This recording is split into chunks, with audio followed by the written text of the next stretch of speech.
Hi everyone, good morning.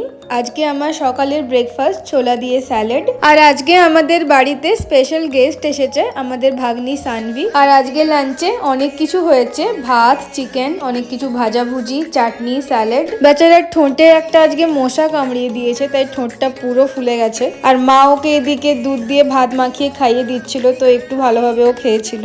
আর আজকে বাবা বাজার থেকে আমও এনেছিল, খুব মিষ্টি ছিল আমগুলো খেতে। আর এদিকে খাওয়া হয়ে যাওয়ার পর আমরা দুজন আবার কাজ করতে বসে যাই। আর এদিকে সানভি আবার আমাদের দুজনকে এঁকেছে, তার সাথে আমাদের ল্যাপটপকেও এঁকেছে। সত্যি কি কিউট আর কত ক্রিয়েটিভিটি। আর আজকে আবার বোন ম্যাঙ্গো আইসক্রিমও বানিয়েছিল।